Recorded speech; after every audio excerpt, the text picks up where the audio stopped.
계신 분을 축복하는 시간입니다. 이렇게 저하고 똑같이 하셔야 돼요. 옆에 분에게 예배하는 귀하가 귀하십니다. 찬양하는 귀하가 아름다우십니다. 기도하는 귀하가 사랑스럽습니다. 제 옆에 앉아주셔서 감사합니다. 할렐루야. 아멘. 우리 한 번 더 기도드립니다. 하나님 우리 아버지, 이 시간에 예수 믿어서 구원 얻는 방법에 대해서 다시 한번 묵상하고, 이미 구원을 잘 깨달은 성도들은 다른 분에게 이 예수 믿고 구원받는 법을 잘 전달하기를 원하오니 성령 하나님 스승 되셔서 우리를 가르쳐 주옵소서. 우리가 이해하게 하시고 우리 영이 살아나게 하시며 정말로 예수 생명 전할 수 있는 종들 되도록 인도해 주옵소서. 우리 마음을 옥토로 만들어 주시고 말씀 전하는 둔한 것을 지키셔서 객설내지 아니하고 하나님 말씀만 옳게 분변토록 주님 사용하여 주옵소서. 예수 그리스도 이름으로 믿사옵고 간구하옵나이다. 아멘. 우리가 이 세상에서 매일 영원토록 사는 것은 아닙니다. 언젠가는 우리가 하나님 앞에 설 날이 올 것입니다. 그런데 하나님 앞에 섰는데요, 우리 뒤에요 쫙 사람들이 일자로 서 있어요. 누군가 그러고 돌아보니까 감사합니다, 감사합니다, 감사합니다 그러는 거예요. 그게 무슨 소리요? 나는 당신 때문에 예수 믿게 됐고, 당신 때문에 예수님을 나의 구주로 영접해서 하나님의 자녀가 됐고, 이제 여기까지 올 수 있었습니다. 그리고 인사하는 사람들이 우리 뒤에 쫙 줄을 서 있다면 얼마나 영광스러운 일이겠습니까? 저는 자주 그런 꿈도 직접 꿉니다. 하나님 보좌 앞에 심판받기 위해 섰는데요, 하나님 이렇게 말씀하시는 거예요. 야 목사야, 나는 네가 인도하고 네가 설교하는 교회에 네가 전도하지도 않은 내 사랑하는 영혼을 보낸 적이 있다. 그런데 네가 예수 믿고 구원 얻는 방법에 대해서 이야기하지 않고 세상 개똥 철학으로 가득 찬 설교를, 네 철학으로 가득 찬 것을 설교라고 나불나불거렸고, 내 복음을 얘기하지 않아서 사랑하는 내 자녀가 구원 얻는 그 기회를 상실했다. 이런 말씀을 듣게 되는 것을 자주 꿈도 꾸고 상상하게 됩니다. 정말 그것은 설교하는 목사에게 정말로 크고 두려운 일이 아닐 수가 없습니다. 그래서 예수 믿고 구원받는 법을 우리가 공부하기 원합니다. 저 어렸을 때 농담들 많이 했습니다. 예수 믿고 구원받으세요. 그러면 이런 보태서 10원 주시지 왜 구원만 줍니까? 이런 농담을 많이 했어요. 예수 믿고 구원받는다는 것은 도대체 무슨 소리인가? 예수님의 복음, 성경에 66권의 책이 있는데 그중에 4권에는 복음이라는 말이 붙었고, 특별히 요한이 기록한 복음은 성경 번역 선교사들이 어느 곳에 가든지 가장 먼저 번역하는 책입니다. 즉 요한복음만큼 온 세계인에게 예수 믿고 구원받는 법을 정확하게 설명하는 책이 많지 않기 때문에 이 요한복음을 먼저 번역하는데, 오늘 읽는 본문에는 예수 믿고 구원받는 법에 아주 핵심 부분들이 들어가 있으니까 이 본문을 한 절 한 절 읽으며 공부하기를 원합니다. 먼저 요한복음 1장 9절 10절 두 구절을 읽겠습니다.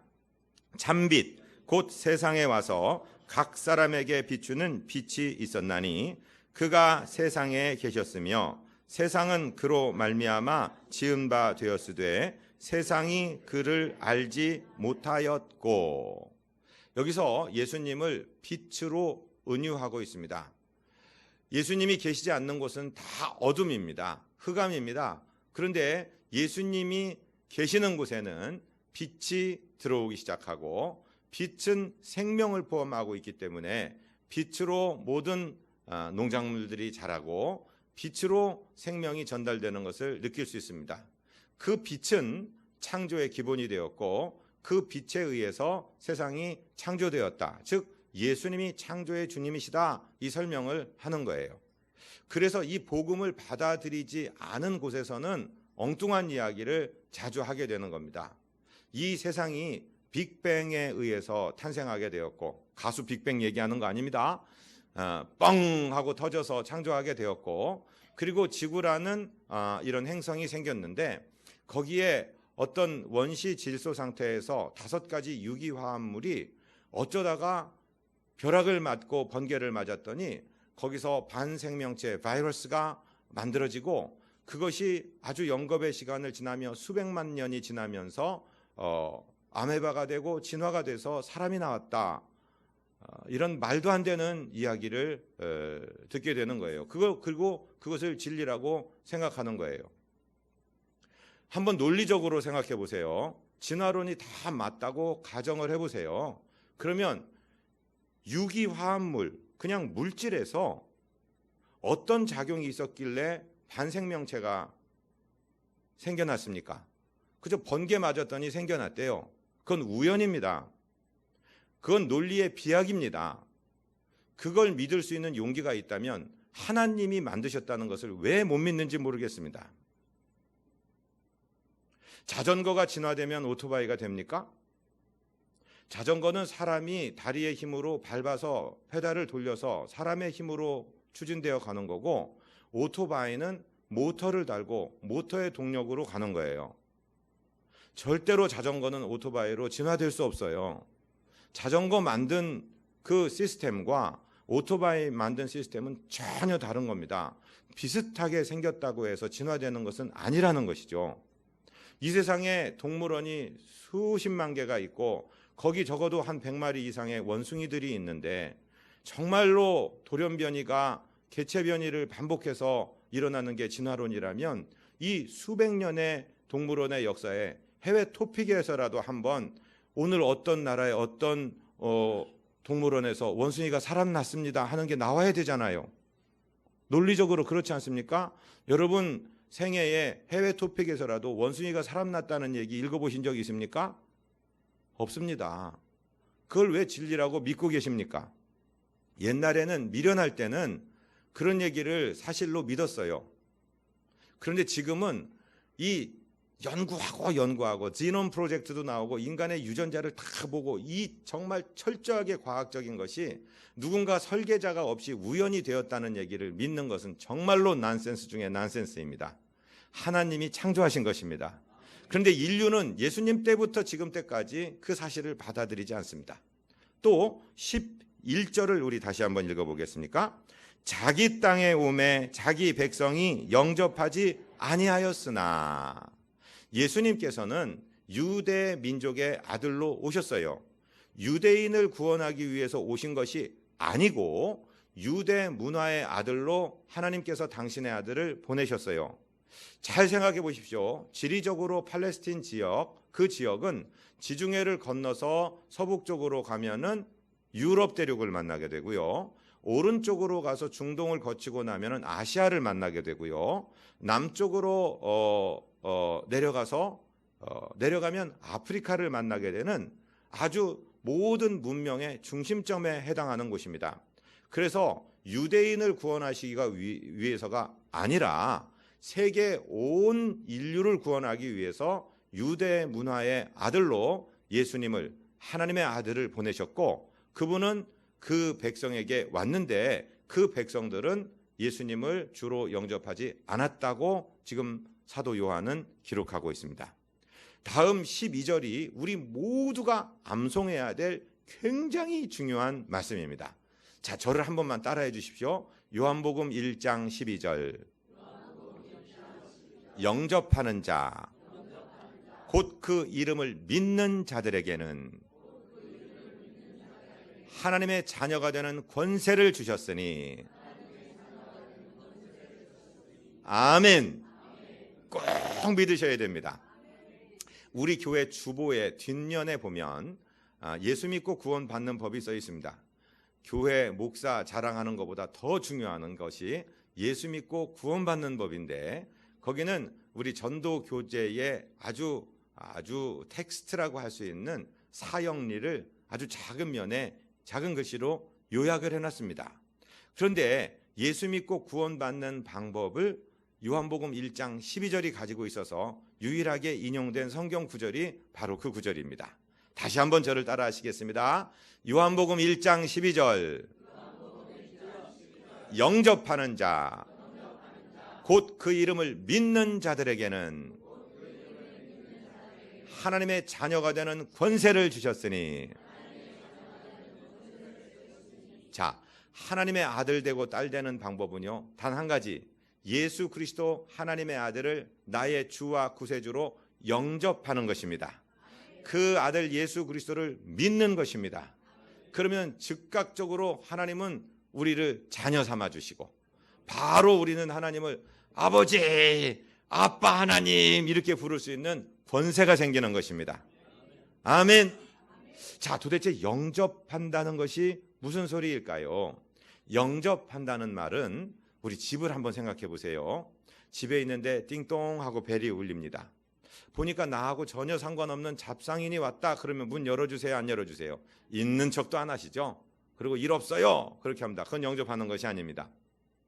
뭔가 관심 있는 것 같으면 현관까지 갑니다. 그래서 문을 빼꼼 엽니다. 그리고 얘기를 듣다가 굉장히 필요한 정보 같으면 문을 열고 현관 앞까지 모셔드리죠. 그러다 나한테 굉장히 중요한 일 같으면은 아이고 들어오셔서 거실에 좀 앉으십시오, 차 한잔 하십시오. 그러다가 더 중요한 것 같으면은 식사하시고 가셔야 됩니다. 그리고 식사를 제공하고, 더 중요한 분 같으면은 안방을 내드리죠. 꼭 주무시고 가셔야 됩니다. 자, 부모님을 영접한다는 건 뭐예요?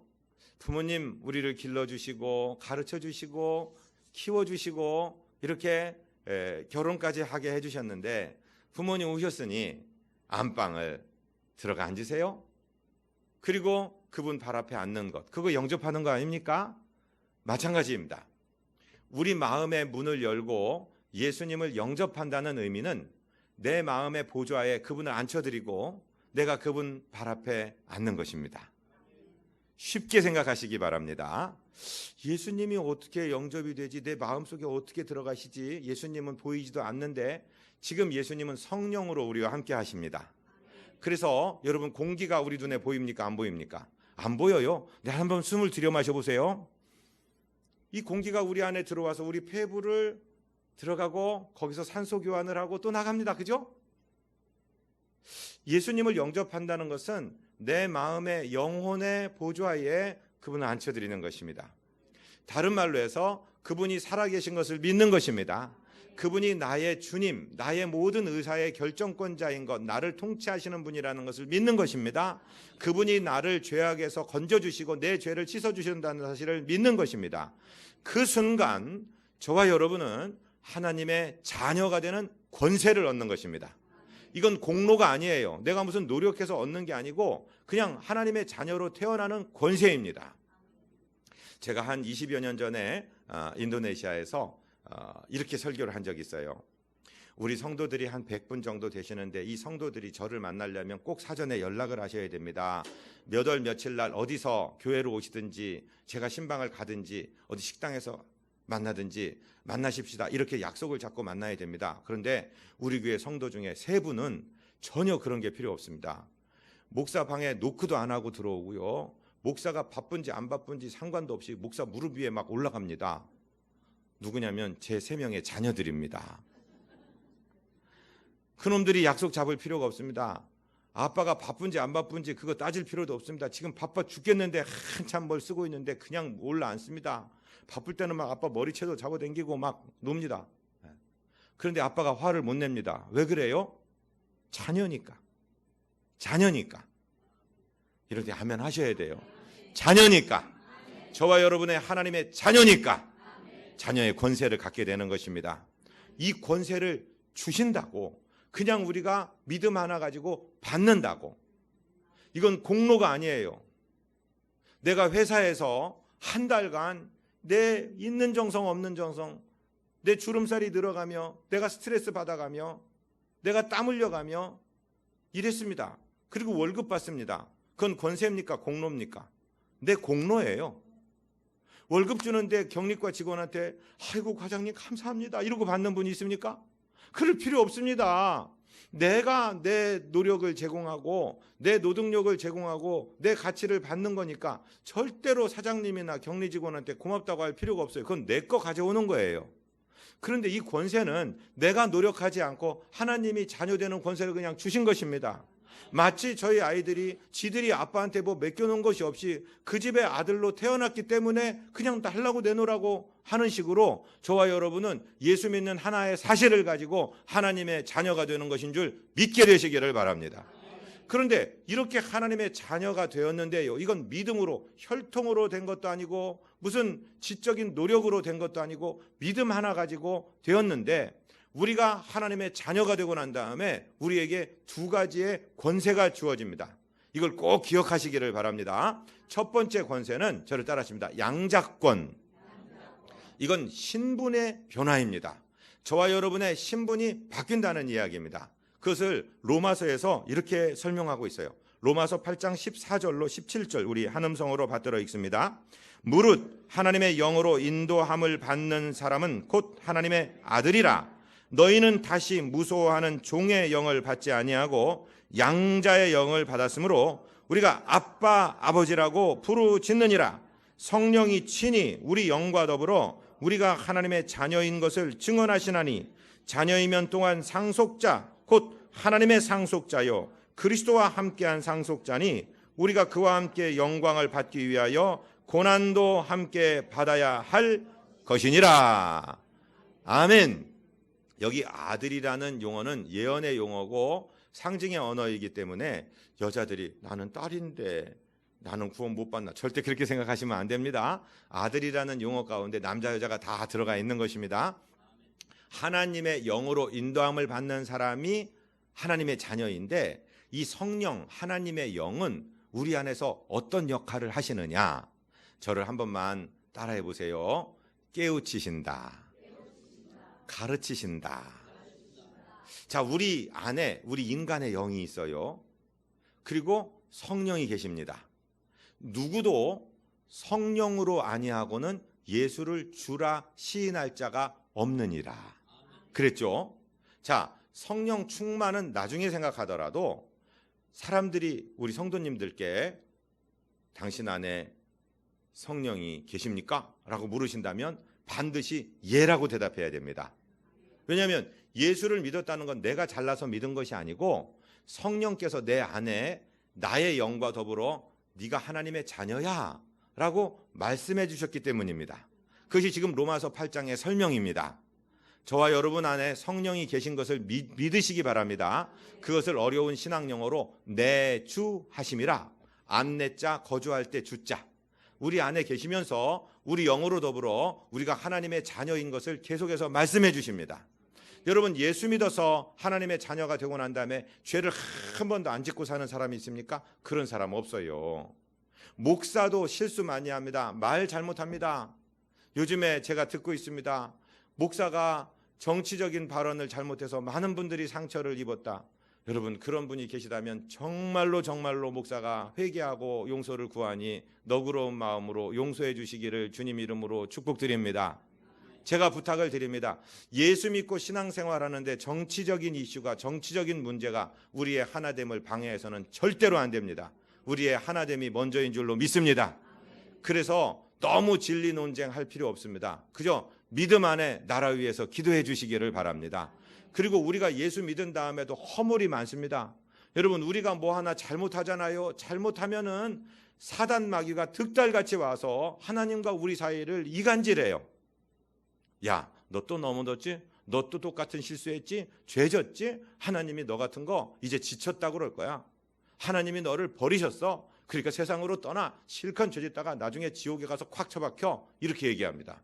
그런데 예수님, 우리 하나님, 우리 성령님은 내 안에 거하시면서 아니야.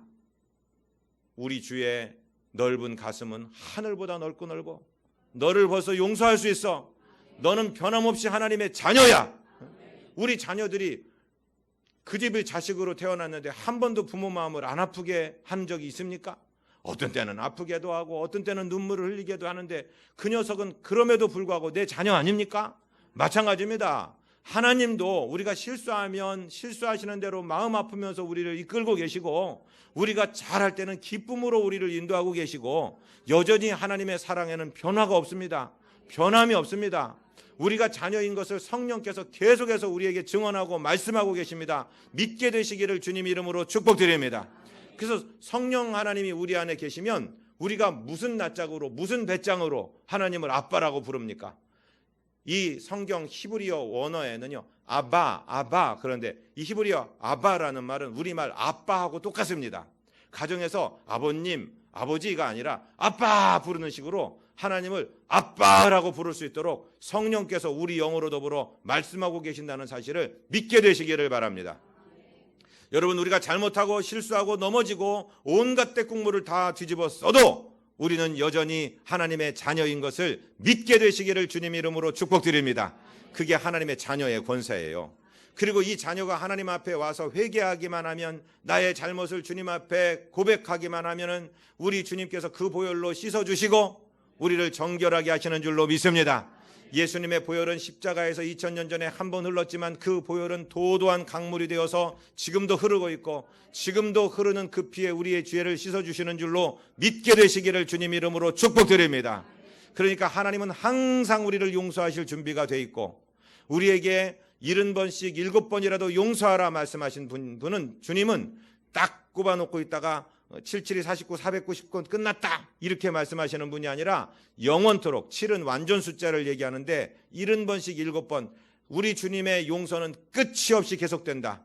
진홍 같은 죄, 주홍 같은 죄라도 계속해서 내려오는 흰 눈처럼, 계속해서 자라나는 양털처럼 희게하겠다는 우리 주님의 용서가 당신의 자녀들에게 임하는 것을 믿게 되시고, 우리가 하나님의 자녀되었다, 하나님을 아빠라고 부를 수 있는 권세를 얻었다는 사실을 망각하지 않게 되시기를 주님 이름으로 축복드립니다.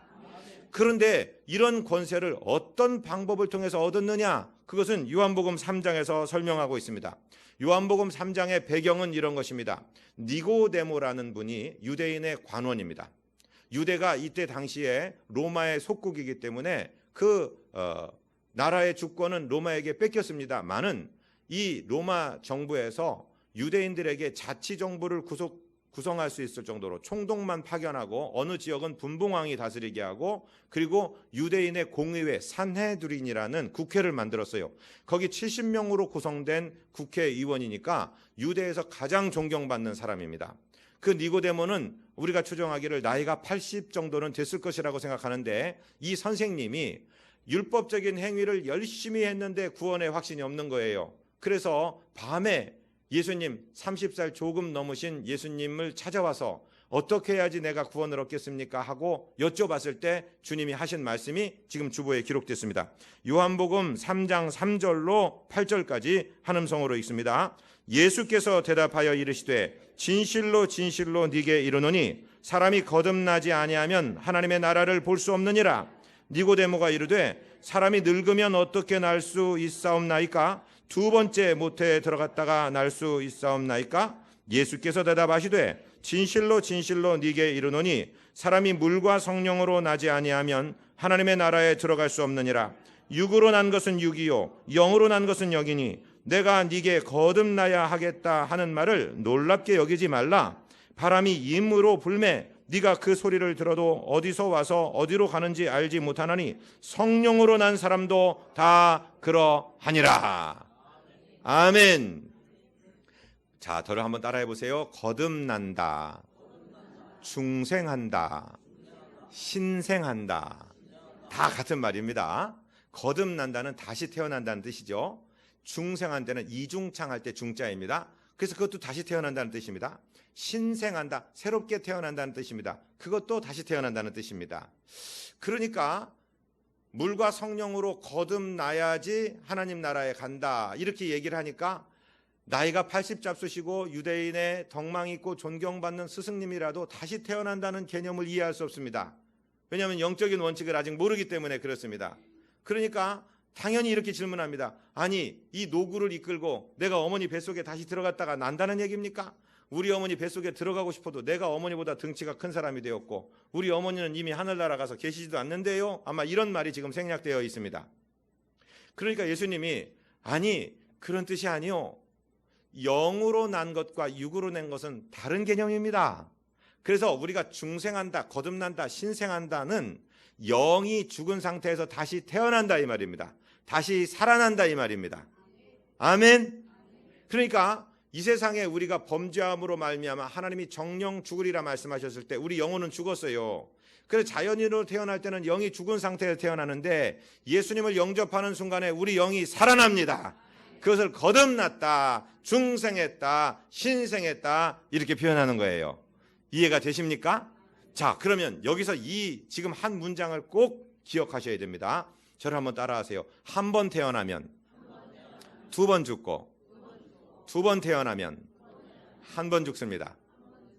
이게 뭔 말이에요? 어머니 뱃속에서 자연인으로 출생하는 한 번 태어나면 영이 죽은 상태로 나오지 않습니까? 그러니까 인간의 죽음 한 번 만나고 나중에 영원한 생명이신 하나님 앞에서 구원받은 적이 없으니까, 영이 살아난 적이 없으니까 하나님이 우리를 모른다, 내가 너를 몰라, 그러면 영원하신 생명이신 하나님으로부터 분리되는 두 번째 죽음을 만나게 되는데 그게 진짜 죽음이에요. 그러니까 이 세상에 한 번 태어나고 예수 믿고 구원받은 적이 없는 분들은 두 번 죽는 겁니다. 인간의 육신의 죽음 한 번, 영원한 생명이신 하나님으로부터 분리되는 나중에 사후의 죽음 또 한 번, 그게 두 번째 죽음입니다. 그러나 예수 믿고 구원받은 저와 여러분은 우리 육신에서 영원히 분리되는 죽음 딱 한 번만 갖는 거예요. 아멘. 예수 믿으면 영생을 얻을 것입니까? 영생을 얻었습니까? 얻었습니다. 완료태로 얻었습니다. 다시 사망에 이르지 않습니다. 두 번째 사망을 만나지 않는다는 얘기입니다. 하늘나라 가서 하나님과 영원히 산다는 얘기입니다. 이게 예수 믿고 구원 얻었다, 예수 믿고 영생 얻었다, 예수 믿고 하나님의 자녀가 되었다는 얘기인 줄로 믿게 되시기를 바랍니다. 그러면서 바람 이야기를 하죠. 바람이 임으로 불어요. 어디서 와서 어디로 가는지 모르는데 바람이 존재하는 건 사실이죠. 영도 마찬가지입니다. 눈에 보이지 않지만, 그래서 우리가 예수님을 영접하는 순간에 우리 영혼이 살아나서 영원히 살게 되는 것인 줄 믿게 되시기를 주님 이름으로 축복드립니다. 그래서 우리가 하나님의 자녀가 되는 신분의 변화가 있어요. 그리고 하나님의 자녀가 된 사람은 삶의 방식이 달라지는데 그 권세를 뭐라고 하냐면 청구권, 따라하십니다. 청구권. 하나님께 청구할 수 있습니다. 여러분, 우리가 자라날 때를 생각해 보세요. 여러분들 자녀, 여러분들 그 손주들을 생각해 보세요. 지금 염용열 집사님 옆에 앉아있는 딸내미 이름이 무엇입니까? 지수입니다. 지수가 염용열 집사님한테 얼마 정도를 나를 길러주세요 하고 돈을 맡긴 적이 있습니까? 예탁한 적이 있습니까? 한 푼도 없죠. 근데 지가 뭔 재주로 맨날 돈 내놓으라고 유학까지 가고 돈 내놓으라고 그럽니까? 무슨 배짱으로 아빠 돈 줘, 엄마 돈 줘 그럽니까? 자녀예요, 자녀. 여러분, 저와 여러분 하나님께 맡겨놓은 거 없어요. 예치해놓고 이거 내 교육에 필요할 때 내가 청구할 테니까 주세요. 그런 적 없어요. 그냥 그 하나님의 자녀이기 때문에 하나님 주세요. 아멘. 우리 지수가 아빠 주세요 하는 건 뭐예요? 내가 당신 자식이잖아요. 그 권세 하나 가지고 요청하는 거예요. 예수 믿는 거 똑같습니다. 하나님의 자녀가 되는 권세를 얻었습니다. 아멘. 그것을 여기서 이렇게 설명하고 있어요. 요한복음 14장 12절 13절입니다. 내가 진실로 진실로 너희에게 이르노니 나를 믿는 자는 내가 하는 일을 그도 할 것이요 또한 그보다 큰 일도 하리니 이는 내가 아버지께로 감이라. 너희가 내 이름으로 무엇을 구하든지 내가 행하리니 이는 아버지로 하여금 아들로 말미암아 영광을 받으시게 하려 함이라. 내 이름으로 무엇이든지 내게 구하면 내가 행하리라. 아멘. 하나님의 자녀에게는 예수의 이름의 권세를 주셨어요. 예수님의 이름으로 기도할 수 있는 청구권을 주셨어요. 예수님의 이름으로 청구하면 됩니다. 예수님의 결제를 말합니다. 우리가 기도하는 것, 당신의 뜻에 맞게 구하는 것 예수님께서 결제해 주시겠다는 것입니다. 여기 지금 당자 수표가 하나 있어요. 수표가 지금 만기일이 내일 도래하는데 이 회사 부도 났습니다. 그러면은 1억 원이라고 써 있는 거 한 푼도 못 건집니다. 그냥 날아가는 부도 수표입니다. 그런데 뒷면을 보니까 삼성전자 부회장 이재용 친필 사인이 있어요. 이 금액의 지급을 보증합니다 하고 이재용이 친필 사인을 했어요. 그럼 그거 얼마요? 1억 원이에요. 그게 이름의 권세예요. 결제예요. 우리 구주 예수 그리스도의 이름을 주시면서 내가 하나님께로 가니까 나를 믿는 자는 내가 행하는 일을 너희도 행할 거야. 그리고 이보다 더 큰 일도 할 거야. 예수님은 거짓말 하시는 분 아니에요. 예수님은 한 번 설교에 3,000명, 5,000명 회개한 적 없어요. 5,000명 먹이신 적은 있지만은. 그런데 베드로가 설교할 때 3,000명, 5,000명이 회개했습니다. 예수님은 예수님의 옷에 붙었던 앞치마나 손수건이나 예수님의 그림자가 지나갈 때 죽은 사람이나 병자가 일어난 적이 없어요. 그런데 예수님은 바울이 그 일을 하도록 허락해 주셨습니다. 왜? 요한복음 14장 12절에서 말씀하셨기 때문에. 나를 믿는 자는 내가 행하는 일을 그들도 할 것이요 그보다 큰 일도 하리니 내가 아버지께로 감이라. 그럼 우리가 어떻게, 우리 능력도 없는데 어떻게 해요? 그러니까 바로 내 이름으로 내게 구하면 내가 시행하리라. 내가 내 이름으로 그 일을 시행할 때 하나님께서 영광을 얻으실 것이다. 12절 13절에서 두 번이나 반복해서 또 말씀해 주고 계시지 않습니까? 그러니까 예수 믿는 하나님의 자녀들은 이 예수 이름의 권세로 사는 것입니다. 이 방식으로 사는 것입니다. 우리가 어떤 일을 하든지 예수님께서 결제할 만한, 당신의 이름을 적어 주실 만한 일을 하시기로 결정하시기를 주님 이름으로 축복드립니다. 우리 결정의 순간에 예수님께 결제받으시기를 바랍니다. 그 다음에 예수님께서 허락하신 일이라면 담대하게 예수 이름으로 선포하고 예수 이름으로 전진하시기를 바랍니다. 그리하여 승리하여 하나님께 승전의 보고를 드리는 저와 여러분 되시기를 주님 이름으로 축복드립니다. 거룩하시고 자비하신 우리 아버지 하나님, 예수 믿고 구원 얻어 하나님의 자녀가 되게 하신 것을 감사합니다. 이제 이 신분을 확신하게 하시고 흔들리지 말게 하여 주시고 우리 자녀에게 주신 예수 이름의 권세로 승리하며 살아가는 종들 되도록 인도하여 주옵소서. 우리 구주 예수 그리스도 이름으로 믿사옵고 축복하고 간구하옵나이다. 아멘.